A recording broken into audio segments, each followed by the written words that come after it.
बड़ी खबर इस वक्त है, वक्फ कानून के खिलाफ सुप्रीम कोर्ट में सुनवाई शुरू हो चुकी है। 3 जजों की बेंच मामले पर सुनवाई कर रही है। दरअसल कई याचिकाएं सुप्रीम कोर्ट में पहुंची थी वक्फ कानून के खिलाफ में। ऐसे में वक्फ कानून के खिलाफ सुप्रीम कोर्ट में जो याचिकाएं लगाई गई थी उस पर सुनवाई शुरू हो चुकी है। कानून को चुनौती देने वाली याचिकाओं पर सुनवाई शुरू हो चुकी है। 3 जजों की बेंच मामले पर सुनवाई कर रही है। वक्फ कानून पर आज हो रही है सुनवाई सुप्रीम कोर्ट में। याचिकाओं पर सुनवाई शुरू हो चुकी है। 3 जजों की बेंच मामले में सुनवाई करे। सीजेआई की अध्यक्षता में याचिका पर सुनवाई। वक्फ कानून पर सुप्रीम कोर्ट में सुनवाई शुरू हो चुकी है। हम हर किसी की सुनवाई नहीं कर सकते, सीजेआई ने कहा है। सुनवाई शुरू होते ही वक्फ संशोधित कानून को चुनौती देने के मामले में सुनवाई शुरू हो चुकी है। 3 जजों की बेंच मामले पर सुनवाई कर रही है। कानून को चुनौती देने वाली याचिकाओं पर सुनवाई शुरू हो चुकी है। 3 जजों की बेंच मामले पर सुनवाई कर रही है। वक्फ कानून दोनों ही सदनों में पारित होने के बाद राष्ट्रपति की मंजूरी के बाद कानूनी रूप ले चुका है। ऐसे में कानून के खिलाफ में सुप्रीम कोर्ट में जो याचिकाएं दाखिल हुई उस पर अभी हम हर किसी की सुनवाई नहीं कर सकते, सीजेआई की ओर से यह कहा गया है। मामले पर 3 जजों की बेंच सुनवाई कर रही है। किसी के अपील करने से पहले हम नाम पुकारेंगे, यह सीजेआई ने मामले पर सुनवाई शुरू होते ही कहा है।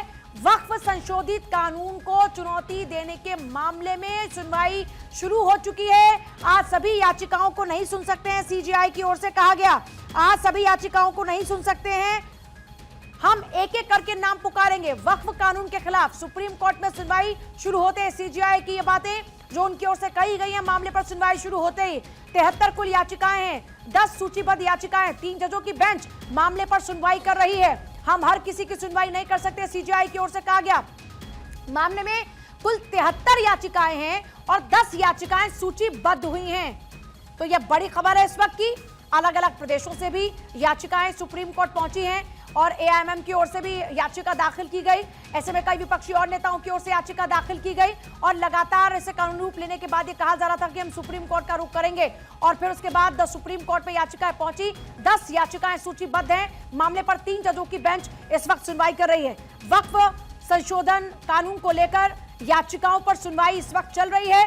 3 जजों की बेंच मामले पर सुनवाई कर रही है। वक्फ की याचिका पर सुप्रीम कोर्ट में सुनवाई शुरू हो चुकी है। और देखिए, वक्फ कानून के समर्थन में जो याचिका है मध्य प्रदेश, राजस्थान समेत हरियाणा 7 राज्यों का समर्थन है। और इस मामले पर सुनवाई 7 राज्यों में महाराष्ट्र भी है, मध्य प्रदेश भी है। तो देखिए, लगातार आपको इस पूरे मामले को लेकर अपडेट दे रहे हैं। बेंच का सवाल, आपके मुख्य तर्क क्या हैं? बेंच का सवाल है कि आपके मुख्य तर्क क्या हैं? तर्क पूछ रहा है कोर्ट। बेंच का सवाल है कि आपके मुख्य तर्क क्या हैं? कपिल सिब्बल बेंच के सामने तर्क रख रहे हैं। कोर्ट ने पूछा कि आपके तर्क क्या हैं? कपिल सिब्बल तर्क रख रहे हैं। आप कपिल सिब्बल बेंच के सामने तर्क रख रहे हैं। तो ये बड़ी खबर है इस वक्त की। वक्फ संशोधन कानून को लेकर यह अपडेट है। सीजेआई ने कहा कि हम हर किसी याचिका को नहीं सुन सकते हैं, किसी की अपील करने से पहले हम नाम पुकारेंगे, यह सुप्रीम कोर्ट की ओर से कहा जा रहा है। तो मामले पर लगातार सुनवाई चल रही है। सुप्रीम कोर्ट में वक्फ कानून के खिलाफ सुनवाई शुरू हो चुकी है। विरोध में 70 से ज्यादा याचिकाएं, जिनमें 7 राज्य समर्थन में 1995 के अधिनियम को भी चुनौती दी गई। सुप्रीम कोर्ट नए वक्फ कानून के खिलाफ दायर याचिकाओं पर सुनवाई कर रहा है। सीजेआई संजीव खन्ना और जस्टिस पीवी संजय कुमार की बेंच मामले पर सुनवाई कर रही है। और हमारे साथ में सुमित, मेरे सहयोगी इस वक्त जुड़ गए, लीगल एडिटर हमारे। सुमित, सुनवाई शुरू हो चुकी है, क्या कुछ चल रहा है इस वक्त कोर्ट में? देखिए, सुनवाई शुरू होते ही सीजेआई ने साफ तौर पर कहा है कि किसी के अपील करने से पहले हम नाम पुकारेंगे और उसी को हम सुनेंगे। सभी जितनी भी अब तक याचिका दायर की गई है सभी की हम सुनवाई नहीं कर सकते हैं, ये सीजेआई ने कहा है। सीजेआई ने अब से थोड़ी देर पहले ये भी कहा है कि हम 2 पहलुओं पर हम केंद्र सरकार और याचिकाकर्ता से जवाब चाहते हैं। पहला ये कि इसे विचार करने के लिए, यानी कि इस मामले को विचार करने के लिए हाईकोर्ट भेजा जाना चाहिए या फिर सुप्रीम कोर्ट को ही इस मामले की सुनवाई करनी चाहिए। ये 2 सवाल पर सुप्रीम कोर्ट ने जवाब जो है वकीलों से मांगा है, क्योंकि कपिल सिब्बल जमीयत उलेमा हिंद की ओर से अपना पक्ष रख रहे हैं। दूसरा कि किन बिंदुओं पर बहस करना चाहते हैं, और दूसरा और सुप्रीम कोर्ट ने यह भी कहा है कि सवाल यह है कि किस मुद्दे पर सुप्रीम कोर्ट को फैसला लेना होगा। तो यहाँ कहीं ना कहीं सुप्रीम कोर्ट ने संकेत दिए हैं कि चूंकि यह मामला सीधे सुप्रीम कोर्ट में आया है तो ऐसे में क्यों ना इसे हाईकोर्ट भेजा जाना चाहिए। अगर सुप्रीम कोर्ट इस मामले को सुनता है तो आखिरकार किन बिंदुओं पर बहस करना चाहिए, ये ऐसे सवाल हैं जो कि तमाम वकीलों से सीजेआई ने पूछा है। तो फिलहाल जमीयत उलेमा हिंद के जो वकील है कपिल सिब्बल, वो दलीलें दे रहे हैं और कानून में जिस तरह से बातों का जो जिक्र किया गया है, याचिका में जो कहा गया है कि तमाम मौलिक अधिकार का उल्लंघन इस कानून में किया गया है, उन बातों का जो जिक्र है वो कपिल सिब्बल कर रहे हैं और इस कानून की संवैधानिक वैधता को गलत बता रहे हैं। तो कहना है कि यह जो कानून है वो धार्मिक स्वतंत्रता का तो उल्लंघन करता ही है, साथ साथ मौलिक अधिकार का उल्लंघन करता है, लिहाजा इस मामले में सुप्रीम कोर्ट को दखल देना चाहिए। तो अब से थोड़ी देर में स्थिति साफ हो जाएगी, क्योंकि कपिल सिब्बल की ओर से यह भी मांग की जाएगी, क्योंकि अन्य याचिकाकर्ता के वकील भी हैं, जैसे राजीव धवन हैं, अभिषेक मनु सिंह भी हैं, इन तमाम वकीलों की ओर से मांग की जाएगी कि इस कानून पर रोक लगाई जाए। तो इस पर देखना होगा कि सीजीआई की ओर से क्या कुछ कहा जाता है, क्या यह इस मामले को हाईकोर्ट भेजा जाता है या फिर सुप्रीम कोर्ट ही इस मामले की सुनवाई करता है। इस पर थोड़ी देर में स्थिति साफ हो जाएगी। पूजा, जाहिर तौर पर यह कानून आर्टिकल 26 का उल्लंघन है। कपिल सिब्बल की ओर से तर्क दिया जा रहा है। सिब्बल ने कहा कि यह कानून धार्मिक मामलों में दखल है। सीजीआई कह रहे हैं सुमित कि यह सुनवाई का पहला दौर है, इसके क्या मायने हैं?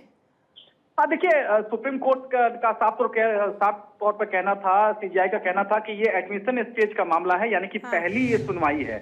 चूंकि याचिका दायर होने के बाद पहली दफा ये मामला सीजीआई के सामने लगा है, तो एडमिशन स्टेज की बात सीजीआई ने ये कही है, यानी कि हम इस मामले को एडमिट हमें करना है या नहीं, ये हम तय करेंगे। और इस मामले को अगर एडमिट नहीं करना है तो हम हाईकोर्ट को कह सकते हैं कि इस मामले को हाईकोर्ट क्यों ना इस मामले की सुनवाई करे।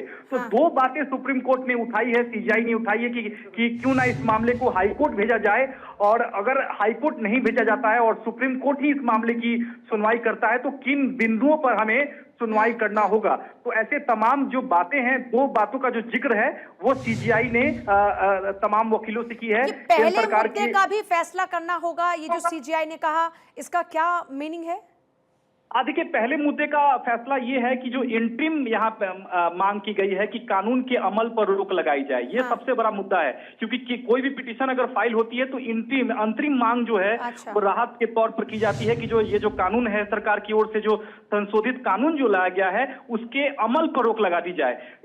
इस पर सीजीआई ने कहा है कि हमें इसमें फैसला लेना होगा कि इसमें इस पर रोक लगाई जाए या नहीं रोक लगाई जाए, इस पर भी हमें फैसला लेना है। लेकिन दो बातों का जिक्र सीजीआई ने साफ तौर पर कह दिया है कि इस मामले को हमें ही सुनना चाहिए या फिर हाईकोर्ट को भेजा जाना चाहिए।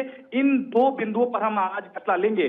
तो हो सकता है कि अगर हाईकोर्ट को मामला नहीं भेजेगा सुप्रीम कोर्ट तो सरकार से जवाब तलब कर सकता है। और कानून के अमल पर रोक की जहां तक मांग है तो मुझे नहीं लगता है कि सुप्रीम कोर्ट कानून के अमल पर रोक लगाएगा, क्योंकि फिलहाल जो मामला सीजीआई ने पहले ही कह दिया है कि यह जो मामला है वो एडमिशन स्टेज का मामला है, यानी कि याचिका दायर होने के बाद पहली सुनवाई है और पहली सुनवाई में हम इस तरह का आदेश नहीं दे सकते हैं। ये हो सकता है कि थोड़ी देर में सीजीआई की ओर से ये क्लैरिटी भी पूजा दे दी जाएगी। मतलब ये मानकर चलें कि आज सबसे इंपॉर्टेंट बात ये है, जैसा आपने जिक्र किया कि पहली बात तो ये है कि इस पर अंतरिम रोक की कोई बात अभी नहीं पॉसिबल। दूसरा ये कि ये तय होना है कि मामला हाई कोर्ट में सुना जाएगा या सुप्रीम कोर्ट में सुना जाएगा। तीसरा ये कि सभी याचिकाओं पर क्या एक साथ क्लब करके सुनवाई होगी, क्योंकि सीजीआई ने कहा कि हम सभी को नहीं सुन सकते हैं। बिल्कुल, कोर्ट ने साफ तौर पर कहा है कि इस पूरे मसले को लेकर हमें यह तय करना है कि हमें किन बिंदुओं पर सुनवाई करनी है। अगर हमें सुनवाई करनी है नहीं करनी है तो यह मामला को हाईकोर्ट क्यों ना भेजा जाए। तो ऐसे दो मसले हैं जिन पर कपिल सिब्बल की ओर से दलील दी जा रही है। कपिल सिब्बल ये बताने की कोशिश कर रहे हैं कि ये कानून जो है वो किस हद तक धार्मिक स्वतंत्रता के का उल्लंघन करता है, मौलिक अधिकार का उल्लंघन करता है। मैं आपको बताऊं कि ये जो कानून है उनके मेन पॉइंट को कपिल सिब्बल की ओर से इस वक्त पढ़ा जा रहा है और ये बताया जा रहा है कि यह आर्टिकल 25 और 26 का किस तरह से वायलेशन जो है वो करता है। कपिल सिब्बल ने आर्टिकल 26B का हवाला दिया है। यहाँ सीधे तौर पर कहा गया है कि यह धार्मिक स्वतंत्रता का सीधे तौर पर उल्लंघन है और मुसलमानों के साथ ये भेदभाव के लिए ही इस कानून में संशोधन को लाया गया है। लिहाजा इस मामले में सुप्रीम कोर्ट को ही इंटरवीन करनी चाहिए। ये एक अहम बात कपिल सिब्बल ने अभी सुप्रीम कोर्ट में दलील दी है। तो संसद का धर्म के अभिन्न अंग में हस्तक्षेप, इस बात का क्या जो जिक्र हुआ है, इसका क्या मतलब है?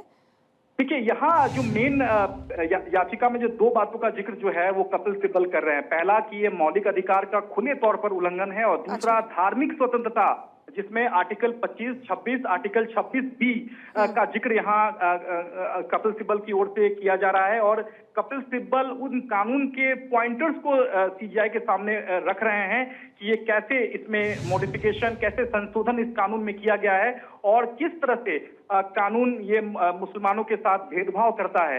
तो ये कानून